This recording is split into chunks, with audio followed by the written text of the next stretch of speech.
We in the house. GBC, y'all. Check it out. Y'all ready? Come on. Entrepreneurs. Entrepreneurs. Check it out. Make a wish, and the dream comes true. If you believe it, then you will do it. In the heart of China, baby, the enterprise block, the missionaries and the visionaries take the hot spot. Entrepreneurial intelligence and skills. Here at GBC, let's do it, let's do it, do it, do it. Here at GBC, let's do it, let's do it, do it, do it. Let's do it, let's do it, let's do it, do it, do it. 许愿之后，故事就会实现。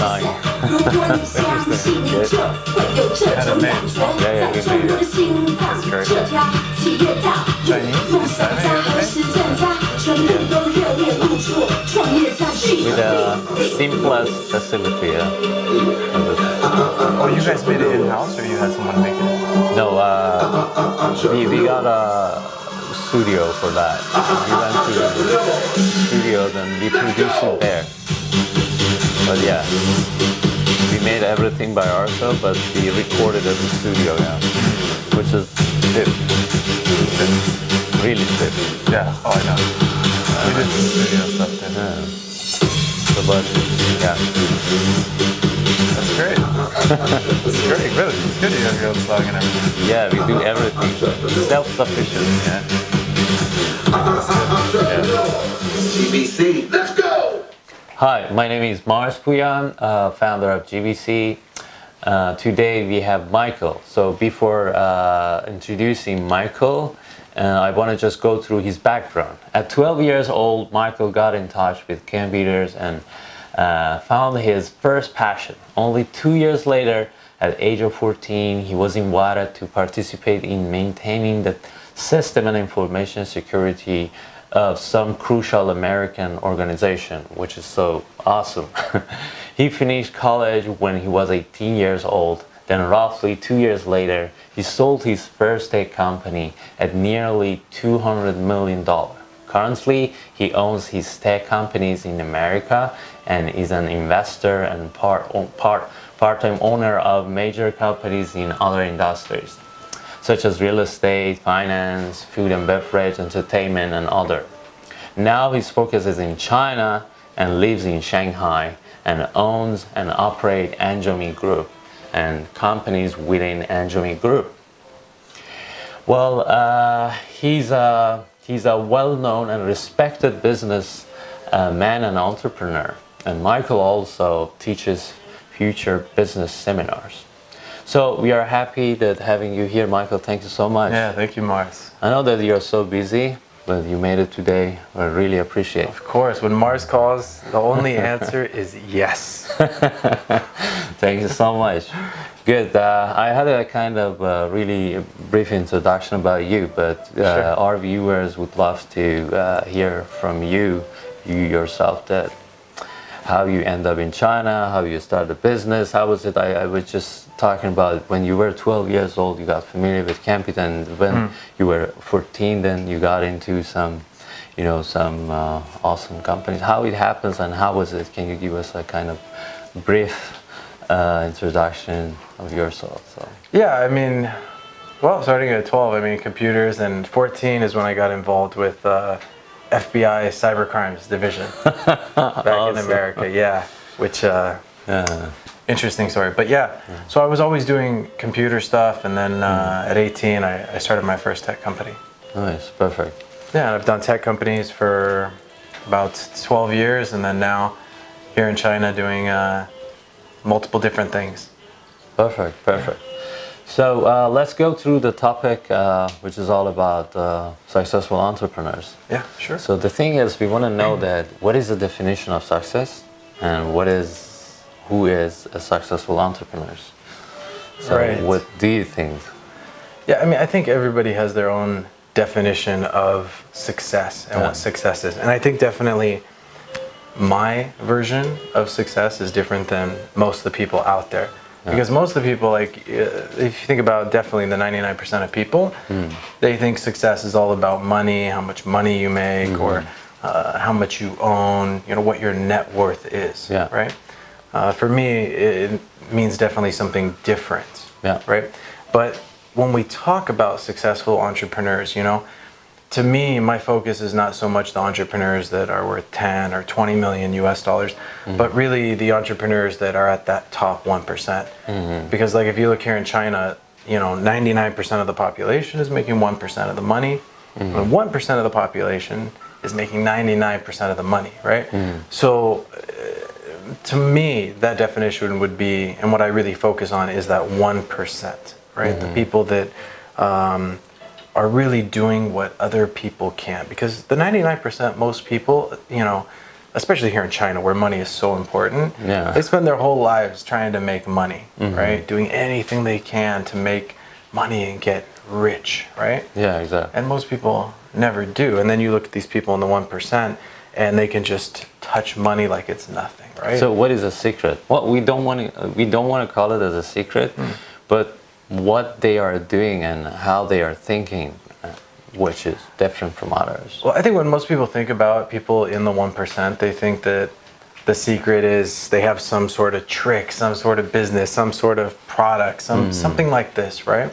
Or they're really intelligent, or they're really educated, or they come from a good family, they have a lot of money behind them. Always some sort of excuse, right? Exactly. But I can tell you, I've been around these type of people, surrounded myself with 1%ers, for about 10 years now. Yeah. And you start to see a pattern in these people, the similarities between them. It doesn't matter what business they're in, what market they're in, what country they're from, like we were talking earlier, even very successful entrepreneurs I've talked to here in China, also same thinking. You start seeing a pattern.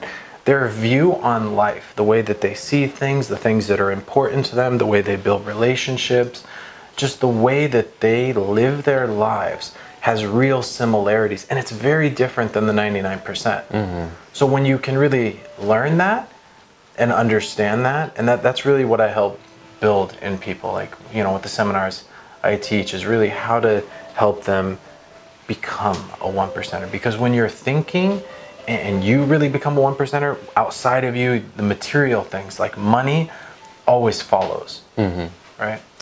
Cool. Changes always start within. So you said that there's a big difference, yes? People and our viewers, definitely, they want to see what is that difference. I mean, how it is. Is it about, most of the time, if you just go to some successful entrepreneurs' speeches, or if you watch their videos in YouTube or Youku in China, well, they're talking about that it's all about passion, it's all about love, or it's all about somehow, some of them, they're saying that you have to be a hardworking person, also hard work, smart work. What are these things and how they are connected to each other? Everybody is hearing all these things every day, but how they're all connected and how you can put them in execution, in which it goes to your blood, Right.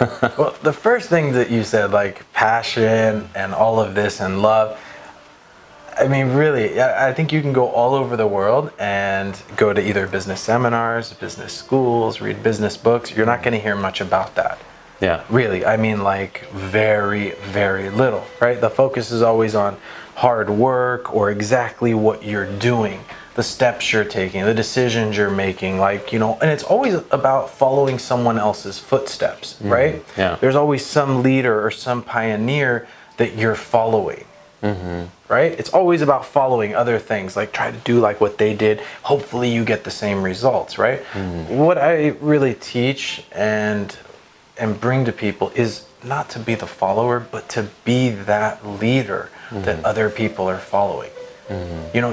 Look, like if you're in tech, right? Yeah. If you're interested in tech, and I notice you got Mark Zuckerberg and Steve Jobs. Yeah, we have all photos here. Maybe some these of our successful viewers, entrepreneurs. they don't know that, but we have it in room. All those, the photo of all those. Mars and his team have a great office here. Very, very nice team. Thank you. And these type of entrepreneurs, in tech, like Mark Zuckerberg's like a legend, right? Same with Steve Jobs. If you look at them and you try to follow exactly what they did, right? Like make that your own life, you're not going to get the same results. You're not going to be the next Mark Zuckerberg or the next Steve Jobs. That's just the reality of it, right? Yeah. And I think that a lot of people that are listening can relate. If you guys are entrepreneurs, I'm sure maybe you've tried to follow the footsteps of these other people, do exactly like them, but you don't get the same results. And the reason why is that's not your path. You're trying to be someone else or live their life when you really need to live your own life. You need to get more in touch with yourself and what matters to you. And that's where the magic is. That's where you're going to find your path and be your own leader and you're the pioneer that other people want to follow, right? Yeah, exactly. So the thing is, okay, we talk about, you want to be a leader. Are you talking about to be a initiator, to be a pioneer, to be someone that others follow you? Yes. Is it the meaning? Yeah, or being original yourself and try to copy or following others, try to create something. Yeah, and it needs a kind of how we say to be. I mean, you have to get trained. I mean, otherwise you don't know things that how you can be. And definitely in your seminars, which is all about future businesses. Yes. How do you think that you can teach people, or you can just lead people in a way that they can be the teacher of their lives, and also the initiator of their lives, and that they can be someone that they can be a great leader? How do you do that? How do you inspire people in that way? Right. Well, first you asked me about the definition of a leader. Of course, there's being a leader in business. But when I was talking about it a minute ago, I was talking about the context of not being a follower. People are always one or the other. It's very binary. It's either 1 or 0, right? There's no like 0.5. It's just 1 or 0. So people are either the leader or they're the followers, right? Yeah. And 99% of people, at least 95%, let's say, right? But it's closer to 99%. Are followers by nature. They're constantly looking to things outside of them for answers, or what should I do? What's that path? What do I need to be happy in life? What do I, they're always looking for something else, something outside of them. When really, the leaders don't think like that. If you talk even just with a true leader, you'll see very different way of thinking. Very quickly, you'll see they're not into like looking outside always. They're really into following what makes them happy, what comes from within them. They know themselves very well, right? They're very in touch with that. So that's what I meant about a leader, and how someone really becomes a leader, how someone becomes really successful. That's not like an easy answer, right? That's something I teach in my main seminar is 3 days immersive. I was telling you about this earlier. Some seminars they teach an hour here, hour there, whatever, classes or whatever. What I do is really immersive. It's about making big changes in people, big shifts, and the way to do that is immersive. So I couldn't do that in a short time.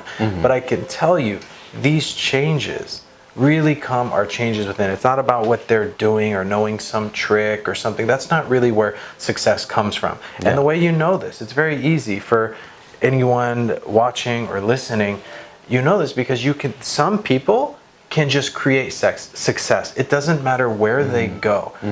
For example, there are some very successful entrepreneurs in history that made money and then lost everything, right? And then within some of them 6 months, some of them a year later, they've built all that wealth up again. And we're talking huge wealth that people want to make 1% of in their whole lives. They hope to make that kind of money, and they're able to do it so easily and so quickly. And sometimes they leave their country. It's not like they had any connections. They left everything. They went and started over, like new life, and created it again. Because the magic is not their market or their business or their connections or their family or their education or any of this garbage, all these excuses, right? It's really them. They're creating success. They're attracting opportunities, right? It's a certain way that they live their lives. Yeah, perfect. So for being a successful entrepreneur, one part of that is the perspective that you have, or the passion and the love, which you talk about that, and having the harmony of all these things and having a balance, And another part is some stuff that you have to do in how we say, in every day of your work, or in every day of your lifestyle that you have, or working style that you have. What about those things? I mean, successful entrepreneurs, should they impress other people? Should they impress their investors? Should they impress, how we say, should they lead, or they should be a good leader for their team, and so on? How it is, and if you can give us any example of any successful entrepreneurs based on that, that would be awesome. I think our viewers can have a better understanding. Well, first of all, I think that question is pretty funny in itself. Like, should you try to impress people? Look, at some point, and usually people are much later in their lives when they get this, but you really need to stop thinking about what other people think, because it doesn't matter what other people think. First of all, most people out there are so focused on themselves. They're not thinking about you, but you always think they're thinking about you. Yeah. Right? You got to quit caring about what other people think, because if you're always looking for approval from others, you're never going to be happy. You're always going to be chasing your tail. You got to let that go. It doesn't matter what anyone thinks of you. All that matters is, how do you feel? How do you think of you? Right? Yeah. If you doing something doesn't make you feel good about yourself, then you don't do it. But you wouldn't do it to make other people like you or approve of you, right? That's BS, right? Yeah. Exactly. So I know that you have been in contact and in touch with many successful entrepreneurs, and you know them.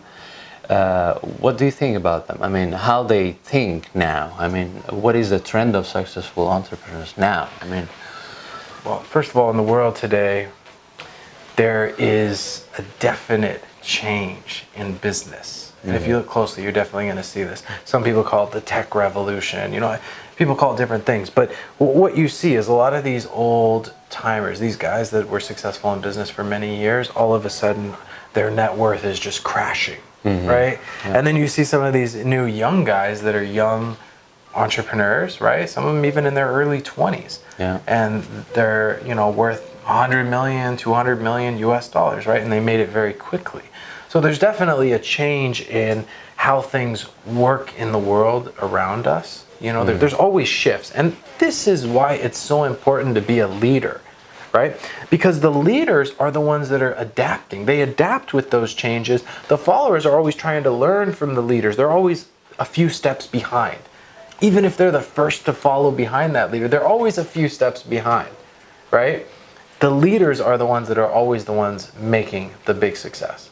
Followers are the ones always trying to ride on coattails. You got to quit being a follower, you got to become a leader.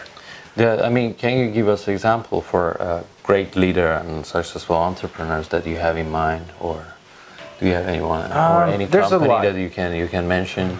Yeah, there's a lot. I don't really like to say names, without people's, like big and giant companies that if and you met them. You mentioned Mark Zuckerberg, you mentioned Steve Jobs, and you mentioned some others. Do you know any of them that it can matches what you say about? All of them. Yeah. Are you kidding? If you go listen to Mark Zuckerberg about what he did, first of all, when Mark Zuckerberg was creating Facebook, right? He wasn't thinking about it making money. He wasn't doing it for money, right? This guy was creating something that he thought was great and had value, right? Yeah. And it was never about the money. Even still, he could have cashed out on Facebook so many times, and he never did. He always stayed really pure. And that purity in his platform is why so many people love his platform, right? Next one, let's talk about Steve Jobs. There's an interview from Steve Jobs where he talks about, he says, at age 23, he made his first million. Yeah. It was worth $1 million. At age 24, he was worth 10 million. At age 25, he was worth 100 million. And he says flat out, it wasn't important. He wasn't focused on the money at all, and the money really wasn't important. He says money's great. Money has allowed me to do so many things in my life. I love money, but when I was making all that money, I wasn't even thinking about the money. I was totally focused on my product, what I was creating, what me and my team were doing, and how that was going to help people and enable them to do more in their lives.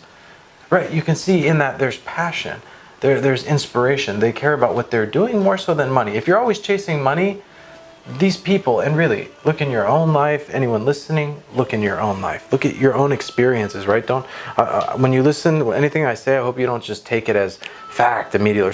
Think about it, just see it in your own life. People that are always chasing money, these aren't the people that are really wealthy in life, right? That's not the way to build huge wealth, is by constantly chasing money. When you're focused on money, you can't see all the pieces. It's like trying to put together a puzzle, and all you're focused on is one piece of the puzzle. Well, you can't put the puzzle together. You got to be able to look at all the pieces. And when you're only focused on money, you're just like this, looking at one piece, right? So actually, Mark Zuckerberg recently had a talk, and he was talking about purpose of life. And I don't think I heard of it, if it's brand new. Yeah, the purpose of life, and what is the purpose of life? You have to look for the purpose and so on. For you, what is life about, and how is connected to success of those entrepreneurs? I mean, because the issue of entrepreneurs is based, I mean, part of that is technical, and part of that is all about their perspective, how they think and how they want to go through their products that they have, and how they can inspire other people to be a good leader as well. So then the purpose of life also is important, can affect on their perspective, how they have to go through things. Either they can trust their teams, or they can inspire their team and so on. What's your opinion about that? I mean, as you are teaching future business, what is the pure meaning of living? Yes, I can't remember that you were mentioning that the life is all about three things. You mentioned, I don't remember. It's better you mention it and see. Then based on that, I want to connect those criteria that you're mentioning, and the purpose of life, then the purpose of successful entrepreneurs, what kind of purpose they're following, and connecting them. Right. Well, when you ask about like the purpose of life, that's like a much bigger question, right? This is like a question that people ask all the time. What is the meaning of life, right? And all this stuff. But to that, I'd answer, those people really aren't inspired, because when you're really inspired about things in your life, you're connected with a state actually of self and purpose, right? You really like know who you are and what you're meant to do, right? So people that ask that question aren't inspired. But what you are referring to is something we talked about earlier, and we were talking about how people chase money. And I was telling you the things, like, if right now I told you, Mars, I'll give you 10 billion US dollars. But at the same time, you're going to have a lot of problems in your life, a lot of conflict. All of your relationships are going to have turmoil and arguments, and you're going to be having everyone trying to take your money. You're going to have all sorts of problems in your life. Would you want that 10 billion and all the problems that go with it? Definitely not. You wouldn't want the 10 billion, right? No, you'd want to stay. You'd want to stay exactly where you are right now, right? Like, exactly. I'm at peace. I'm doing great right here, right? Good, peaceful life. Yeah. So the point about this is that the things that we really want in life, are to be happy, to enjoy our lives, and to have peace. This is like us as human beings. These three things. Yeah. And if right now you're somebody that wants money, a certain amount of money, maybe you say, really, my goal is to be worth 100 million US dollars, right? Think about that and ask yourself, why do you want that 100 million US dollars, right? Like, what does it give you? Maybe your answer is, it gives me security, I feel safe, blah, blah. Whatever it is for you, ask yourself. When you have the answer, then ask yourself, why do you want that new thing, that security, or whatever it may be?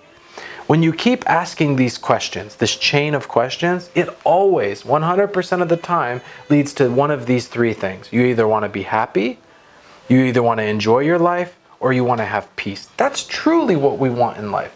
So why are so many people chasing money at the expense of these three things? You know how many people, Mars, work jobs they hate just because the jobs pay well?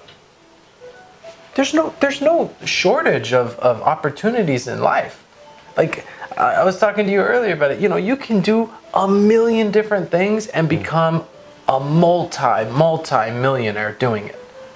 Yeah. Like, you can make money doing anything. I've met guys that are literally billionaires and do the craziest stuff, like this little small stuff you'd never believe they make so much money doing it, right? So when there's so much opportunity out there, why would you ever do anything that you don't enjoy? You can make good money doing anything. It's no reason to come from scarcity. People that do things only for money are coming from scarcity. Like, oh, I have to sacrifice my enjoyment to make this money. When you come from a point like that, you're coming from a point of scarcity. You're never going to create big things. You're never going to become really successful. That's my point. Like these Steve Jobs and stuff. You know, Steve Jobs talks about when he made his money, you know, and Steve Jobs is notorious for working like crazy. A lot of these big entrepreneurs that are highly successful, one percenters, I mean real one percenters, are very hard workers.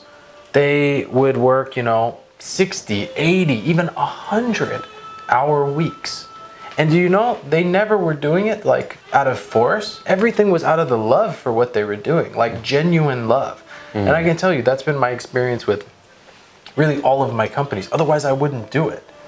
You know, it's that true love. Like, I really love what I'm doing. My free time even, I want to do that. I don't want to stop doing it because I really enjoy it. It's like the most fun stuff. I'm really passionate. I'm really in love with what I'm doing, right? And when you're doing that, that's where success comes from. That's really one of the major elements that's needed to be able to create big success. Because when you have that love, you don't have to be an expert. You're going to become an expert. It's just like, Mars, we were talking earlier, and I told you, I did tech companies back in America for more than 10 years. Really, and that's all I did. I invested in some other stuff, but pretty much all I ever did was tech companies, right? I know tech business very well. But when I came here to China, you know, from a call from my dad, which telling me to come down and teach business seminars with him and everything, and I accepted. I didn't know the seminar business. I didn't know, I mean, all the stuff we're doing now, I didn't know any of it. And right now, one of the things we do is tech, which is the smallest piece of what we do, right? All the rest of what we did, I didn't know at all, Mars, at all. But I came down, but I was very interested, very excited to do it, you know, and quickly in love with it. And that's really what has pushed me through. That's really what's gotten me to excel and learn the business so well and everything. And I love what I do. Perfect. So do you get inspired? I mean, where this motivation comes from, where this passion comes from? Well, first of all, motivation is something completely different than inspiration. But inspiration can really come from anywhere. Like, you could read a book that inspires you. You could hear a speaker speak that inspires you. You could see someone walking down the street that does a random act of kindness, just maybe helps an old lady across the street, that inspires you. Inspiration really can come from anywhere, but that force of inspiration, it's really from within. It's like this power from within. It's not something your mind playing a trick. Oh, if you do this, you're going to get this. You know, be unhappy so that you can get some result. That's all motivation and garbage, right? But inspiration is, can really come from anywhere. And people can resist inspiration. You know, they'll tell themselves why it won't work. So does it relate to any of those successful point of entrepreneurs, or? Does it, I mean, if let's say that, for example, Steve Jobs, he got into India, he went there. He got inspired with many colorful things, awesome stuff, and he came back and he made magic, of course. So that inspiration made him a kind of different person. Yes. So how much this inspiration can, you know, help, I mean, entrepreneurs to be successful? You know, it's well, this is my opinion that you got to be inspired of something, and that inspiration takes you to somewhere, yes? Which, being in that somewhere or anywhere it is, let's say, the biggest example is Steve Jobs, then takes you to a kind of certain level to be a successful entrepreneur, yes? To make you a different person, yes? Then, when you want to be a different person, because you've got a kind of motivation, you saw some stuff, you saw something, you're inspired by some stuff. Imagine that you said that, okay, helping an old man or an old woman. Yes, and you see the person how passionately they're doing that, and you enjoy it, and you tell yourself why I cannot do something, or I can make a kind of company in a social entrepreneurship, be a social worker. Yeah, that what gives me inspires me, and also it give me a motivation to see others that they're doing that, how they're passionate, how they kind and nice, and it gives me inspiration and in the same time motivation. Yeah, I don't know how it is, but yeah, that is perfect. I mean, the way that you got in China was only because I know that you're successful entrepreneurs. And did you have any plan to get in China to get more successful, or it was just a... No, actually, I'll be honest with you, Mars, I had zero plan to come to China. When I first heard my father was doing stuff in China, I thought, what the hell is he doing in China? This infestation ridden, country. I had no idea what China was, right? A lot of foreigners think of China as like this third world, country, right? Because they don't know. They just don't know, right? Yeah. So coming to China was really for other reasons. I was moved by what my father was doing. I definitely wanted to be a part of that. And I wanted to go on an adventure. I wanted to go have fun, right? Mm-hmm. Also, I wanted to be closer to my father. My father's 75 years old, so I want to spend all the time with him. He's my hero, someone very important to me in my life. So yeah, that's really what I followed. And of course, did I expect that I would be successful? To be honest, yes, because I haven't done anything since I was, actually for so many years. Everything I've done, I've been successful at. So I always expect I'm going to go do stuff and be successful. Yeah. But was I looking for like some sort of monetary gain? No. The money has not been an issue for a long time. You were not thinking about money, yeah? No. So I never think about money. I told you that earlier too. Yeah. I don't check my bank accounts. I don't look at my investments or my assets or any stuff like that. My wife does sometimes though. She enjoys it, but no, I don't. I really focus on what I'm doing because that's what has meaning to me. The stuff that I'm passionate about and what inspires me. That's what guides me in my life. Nice, perfect. Let's get deeper, sort of technical. Well, for entrepreneurs, it's important. I just want to get your experience and see how it is. Yes, for entrepreneurs, it's important. I mean, especially we are in China. I mean, now, my team. We're in China? Yeah, we are in China. No, we are in China. This is China? So this is China. It looks so nice. Yeah, I just want to know that the perspective that people they have. First, I want to know that how it is from America. Right. Well, I'm an Eastern guy. I'm from Iran, so maybe it's closer. Great country. Yeah. Great country. Thanks. So, but I want to know that how it is. Based on entrepreneurship. Yeah. In terms of entrepreneurship's vibes, terms that we have, that how it is there, how it is here, and how much it brings successful people to be successful entrepreneurs. Certainly. You're talking about like entrepreneurship America there and here, China, and the feeling, right? And the meaning of success here and the meaning of success there. I want to see if there is any difference, or if there is, what is that, and what it has to be done. Well, here in China, currently, money is extremely important. It's like a cultural thing in China. They put a very, very high value on money. And I want to be clear, I love money. I'm sure you love money, Mars. And I tell you, I never apologize for loving money. Money's a great thing, right? But it's also a small part of my life. It's a tool in my life that helps me to further enjoy my life, right? And that's all it is. I never sacrifice, my love of things or what I'm doing to make money, right? Yeah. Because I don't have that like limit where I can only make money doing that stuff. I can make money doing anything, so I'm always going to do what I love most. Yeah. But in China, they place a very high value on money, right? So when they talk about success, it's all about money. In fact, I make jokes in my seminar about how, people are very aware of when they meet people how much money they have. They might not be impressed by someone initially, but then they find, oh, he's a billionaire. ooh, you know, like it becomes a big deal, right? Like Yeah. there's a very high value placed on money here. In America, there's also a high value on money, but not nearly as much as China.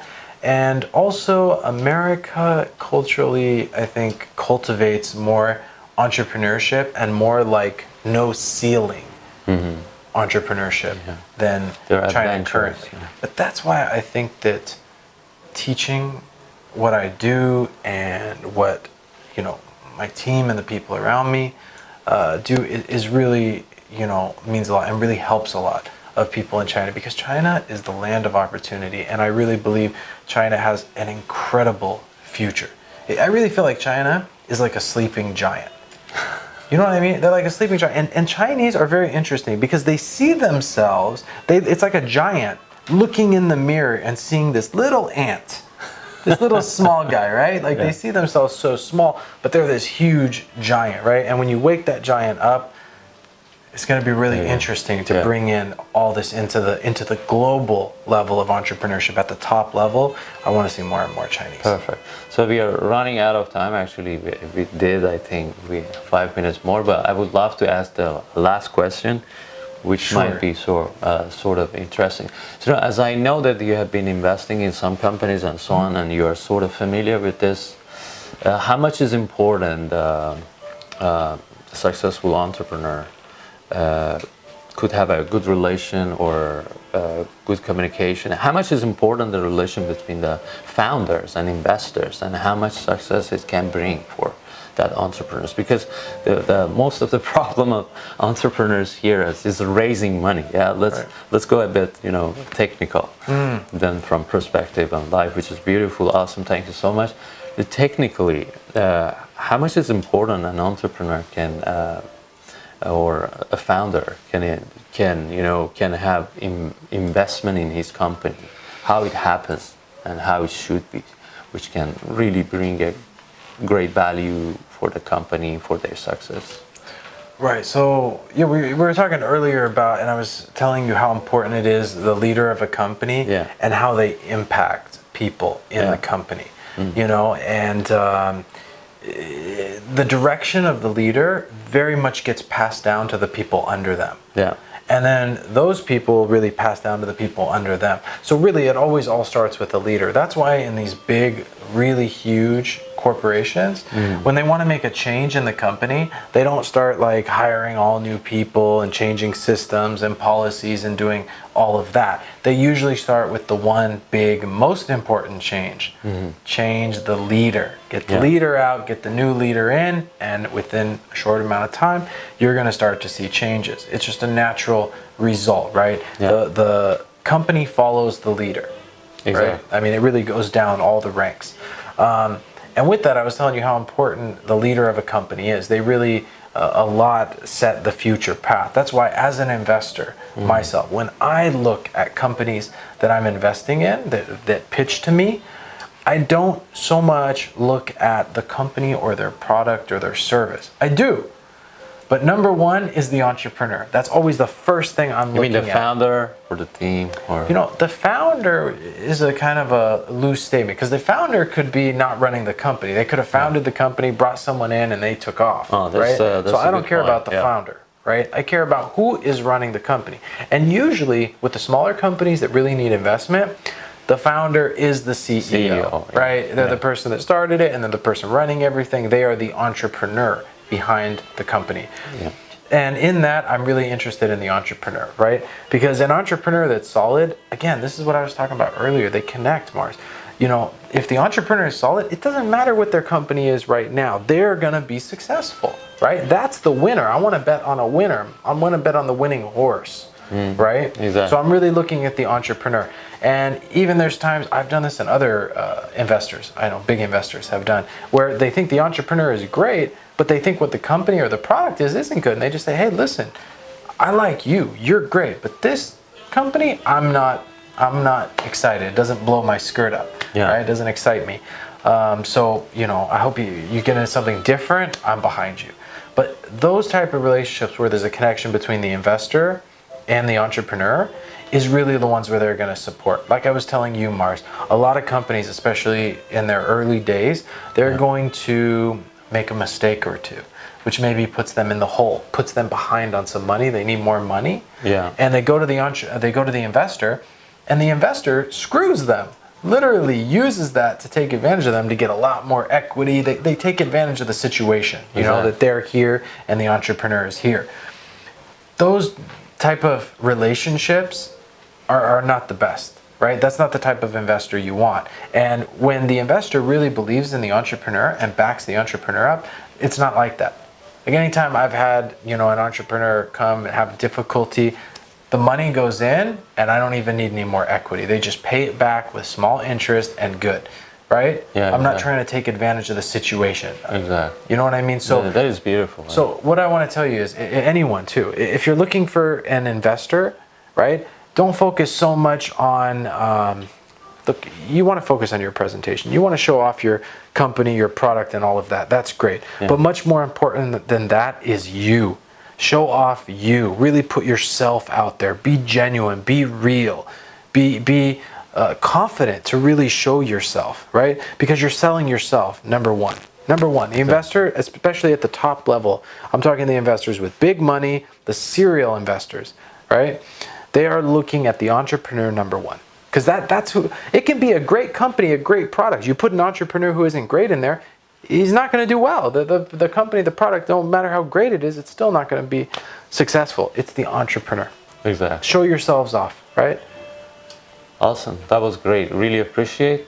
For the last thing, when is your latest, I mean, the recent one, the business future that you have? Is it in Shanghai? The seminars. So we do seminars all over China and overseas. I have a big schedule on that. Really busy. We have a big event coming up at the end of October. Should be 15 to 20,000 people in Beijing. We have a big special. It's hard to get events for that. It's hard to get a venue, a place for events that large. So we have that event coming up. How many people you said? 15 to 20,000 people. 15 to 20,000 Yes, it's hefty. people. It's our big yearly event, so we get more. Our normal events are about 2,000 per. Wow. We do those every couple weeks. But if you're interested, you can always check out anjomi.cn, anjomi.cn. Awesome, perfect. Thank you so much, Michael Anjomi. Mars, Really a appreciate pleasure. it. Thank you for having me. Awesome to have you here. The main man. No, thank you. I love Thanks, you. Mars. Appreciate it. Thank you. Thank Yep. you. Thank you. So actually, there are many difficulties for entrepreneurs, especially expat entrepreneurs in China. Yeah. So it's a matter of the proving that the thing is that the expats have to, you know, many companies, which the founders or co-founders are not Chinese, have to come here and they get successful. Then investors, they have a kind of confidence to invest in those companies. We haven't had many crazy companies that they could be successful from, you know, foreigners. Well, for any reason, either it was not a time or it was difficult for those expat companies to be successful in China. Right. It didn't happen till now. And it didn't give that confidence to those investors, to Chinese VCs and angel investors, that they have to invest on the companies that the founder or co-founders are foreigners. I mean, are not Chinese. Yeah. What do you think about that? That how would it be if, well, you're a successful business person, that why is happening in that way? How could it be? I mean, how could it be that other Chinese investors, they have to wait to see that there should be a success? I mean, there should be, or 2, 3, 10, 20, 30, 50 companies they get successful, then they start doing that, or not? Because the problem of culturally, they want to see a successful Some sort of track record. They want to feel like they're going to make money, right? They want to see the successful case, then after that they're going to put the money. That's the problem. Okay. So what kind of solution do you think would work for expat companies? What Well, they have to do? There's a couple of things. Again, like we talked about in the interview, you know, in China, money is like extremely important to people, right? And especially They in want business. return, Yeah, they they're want 100% focused, right? want- What's my ROI, right? And what kind of time frame are we looking at? What's your plan? Everything's focused on the money, right? Yeah. And what doesn't help you, Mars, Yeah. is the language barrier. Yeah. Because you can't communicate to them in the native language. You're using a translator, all of that. Yeah. You know, which can be difficult. But I tell you this, Communication. Mars. I know this question is not so much about anyone listening, but more about you. Yeah, it's all about every single entrepreneur. Okay, it's about everybody It's listening. not but- every day I go that I see a lot of Sure. entrepreneurs that we are talking about that every Sure, sure. and most of them they go to failure, and most of them they running out of cash. Yes, and that's a problem that they have. So, which in another side that we see that a lot of Chinese companies that they can get funded much more easier than those companies, Right. even they're not that much, competent or they don't deserve. They know how to play the game, of course. Yeah. But why not just go for a foreign investor? Why does it have to be a The Chinese foreign national? investor, we don't have that many foreign investors unless the concept of your business is proven. Recently, last night we were in a grand opening of NHAC, which is a Nordic fund. So they decided to just invest in some startups. They're just investing on those startups which are coming from Nordic countries, yeah. Or there are some other foreign funds, American or Hong Kongese funds, but they're not as crazy as Chinese funds. Right. That much. Right. That's the things happening. So for this reason, They're expecting Yeah. big returns, looking for big returns. yeah, the problem is we don't say that they're just looking at short terms, return plan. But this is, that's the issue. There are some companies that it's really toxic if you want to have this perspective about that company. So it's better not to invest in those companies because you're not going to have that return. You cannot say that, okay, let's say that we want to build up a company, a factory to produce a car. Right. Of course, it takes 2 years, 3 years. Yeah. As an example, every business has its own time. The things has to be set up, production line, whatever. Or in our area of the work that we have, a sort of service-based industry. And the platform, as we had a talk before, you gotta have a kind of service, content, on a kind of technology and a kind of platform. Yeah. Then you have to put, a lot of content in that platform, a lot of, services that you can provide. Then little by little, growing, and then you can, earn money. So it takes time, but once it starts earn money, it goes. But something more in on that. When you're talking about a platform or something like that in tech, much more important than your technology is your marketing. If your marketing's on point, like eyeballs, people watching stuff can always be monetized. Yeah. Right? So there's different ways to approach this stuff, right? And when you're looking at getting investment and stuff, you just have to know what angle you're selling. Yeah. But again, you're there to show off yourself, and often an investor may not really see your end game, see where you're going with your project, but they believe in you. And if they believe in you, they'll get behind you, right? And then there's often investor entrepreneur relationships where it goes project to project, right? Yeah. The investor will support the entrepreneur in different projects, like along their career per se, right? Great, nice. It was all about entrepreneurship and stuff. Can you talk about future business, or how is it? What is it about exactly? You're just giving this kind of training. Yeah. So to talk about future business is a little difficult without really having 3 days to be really immersive with them, right? Because the way I do the seminar is it's Completely. 3 full days, all right? Really immersive, a big shift in people, big change. The people they walk in and the people that walk out are very different. Is a workshop a style or it's just a seminar? Workshop part, I do put them in groups and have them work with their peers to really grow and increase their understanding. But for the most part, it's a seminar, right? But future business again is really about people becoming 1%ers, because when they have the right thinking and the right view of life here, they will create here outside of them in the material world. Nice. Right? Yeah. It's a 100% thing. It's not a 99. What happens with most people? This is a 100% thing. If you have that mindset and you live in that way, and where other people have boundaries or limitations, you see opportunities, you are going to create success. 100%. Awesome. Yeah. So how many percentage of them are entrepreneurs? Do you have any entrepreneurs coming there? For sure, you have. Are you kidding? Of course. Audience. Of you have. course. Well, you got. I can give you some examples of some. One gentleman is vice president of the food administration all over China, has more than 20 restaurants and 2 chains of restaurants. Nice. All over China. Highly successful, well over, he's well into the billions of renminbi net worth, is one entrepreneur.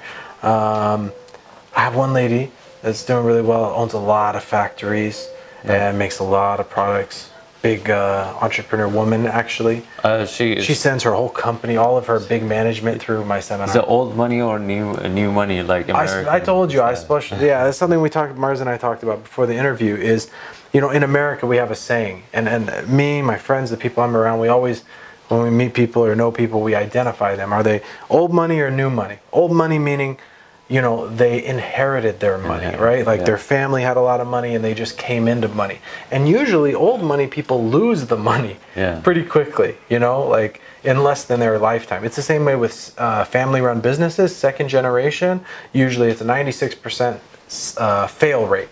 96% fail rate on the second generation of family businesses. So old money, I'm not interested in those kind of people. If you got your money from your family, hey, good, the best to you, right? But those aren't the people that are like-minded. Those aren't the people I relate to and I, hang around. But new money are the people that have built all of what they have. They built themselves in their lifetime, right? So all the people that I teach and stuff are new money. There are some people that have a little old money coming in, right? But they're focused on new money, right? That's what they're trying to build. But you can't say, the people that come to my seminar, there's not just like one type of people. There are foreigners that come in, there are a lot of Chinese, there are women, there are men, there are business people, I have some kids that have come through who their parents are entrepreneurs and they sent their as young as 9-year-old child. I had in a few weeks ago. I've had some 13, 14, 15-year-olds. Man, and I'd be surprised. You'd be surprised. Those kids, they get it fast. Those guys, the young people, are so adept, right? They have a different way of seeing life than the old generation. Perfect. Yeah. Awesome. Thank you. Thank you so much, Michael. All right, Mars. I appreciate it. Pleasure. I enjoy it a lot. Yes. Me too. Thank you for having me. This video again and again and again to learn.